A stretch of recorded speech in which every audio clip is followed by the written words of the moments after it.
Hi friends, welcome to Saigi's Cooking. இன்னைக்கு நம்ம வீடியோல என்ன பார்க்க போறோம்னு பாத்தீங்கன்னா பரோட்டா சால்னா எப்படி பண்றதுன்னு பார்க்க போறோம். இது வந்து இட்லி, தோசை, சப்பாத்தி, பரோட்டா எல்லாத்துக்கும் வந்து ரொம்பவே சூப்பரா இருக்கும். வாங்க வீடியோக்குள்ள போலாம். இது பண்றதுக்கு ஒரு மிக்ஸி ஜார்ல வந்து ஒரு துண்டு இஞ்சி எடுத்துர்க்கேன். அதை கட் பண்ணி சேர்த்துக்கலாம். அதே அளவுக்கு வந்து பூண்டு எடுத்துக்கலாம். ஒரு 4 சில் தேங்காய் எடுத்துர்க்கேன். அதை வந்து குட்டி குட்டியா கட் பண்ணி சேர்த்துக்கலாம். அப்பதான் மிக்ஸி ஜார்ல வந்து நல்லா ஃபைனா அரையும். அது கூடவே ஒரு 7-8 வெங்காயம், சின்ன வெங்காயம் சேர்த்துக்கலாம். அது கூடவே ஒரு பச்சை மிளகாவும் சேர்த்துக்கலாம்.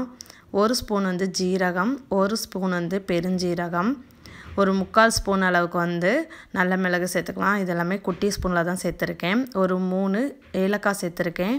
ஒரு 4 கிராம்பு, கொஞ்சமாக பட்டை, ஒரு 7-8 முந்திரி பருப்பு சேர்த்துக்கலாம்.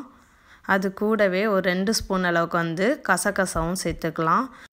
இதுக்கு தேவையான அளவு நம்ம தண்ணி சேர்த்துட்டு நம்ம ஒரு மூடி போட்டு நல்லா மையா அரைச்சி எடுத்துகிட்டு வந்துடலாம்.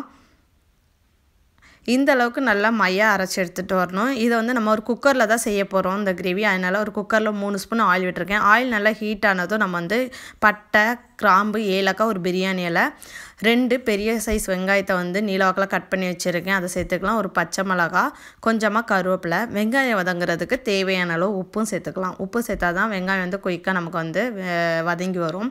அதனால் உப்பு சேர்த்து நல்லா வதக்கி விட்டுறலாம். இந்த வெங்காயம் ஓரளவுக்கு வதங்கி வந்ததுக்கப்புறமா 1 ஸ்பூன் அளவுக்கு வந்து இஞ்சி பூண்டு பேஸ்ட்டு சேர்த்துருக்கேன். அதோட பச்சை வாசனை போனதுக்கப்புறமா 2 மீடியம் சைஸ் தக்காளி வந்து ரஃபாக கட் பண்ணி வச்சுருக்கேன். அதோட சேர்த்துக்கலாம். சேர்த்து நல்லா வதக்கி விட்டுறலாம். இந்த தக்காளி வந்து நல்லா வதங்கி வரணும்.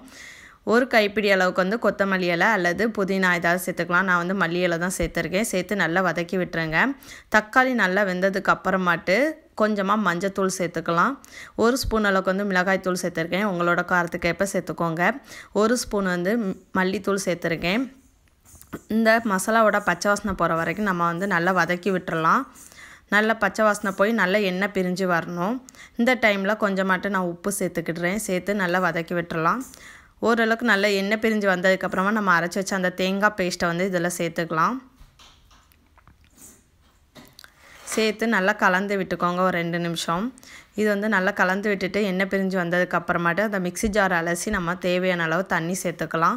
உங்களோட கன்சிஸ்டன்சி பொறுத்து நீங்கள் வந்து தண்ணி சேர்த்துக்கோங்க. எந்த அளவுக்கு தண்ணி வேணுமோ அந்த அளவுக்கு வந்து சேர்த்துக்கோங்க. சில பேருக்கு வந்து கொஞ்சம் தண்ணியாக இருந்தால் பிடிக்கும், சில பேருக்கு கட்டியாக இருந்தால் பிடிக்கும். அந்தளவுக்கு சேர்த்துக்கோங்க பார்த்து. இந்த டைம் உப்பெல்லாம் செக் பண்ணிவிட்டு நம்ம வந்து குக்கரில் மூடி போட்டு ஒரு 4 விசில் வந்து ஹை ஃப்ளேமில் விட்டுறலாம்.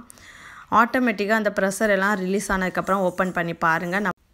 நம்மளோட சூப்பரான பரோட்டா சால்னா வந்து ரெடி ஆயிரும். கன்சிஸ்டன்சியும் பார்த்தீங்கன்னா கரெக்டாக இருக்கும்.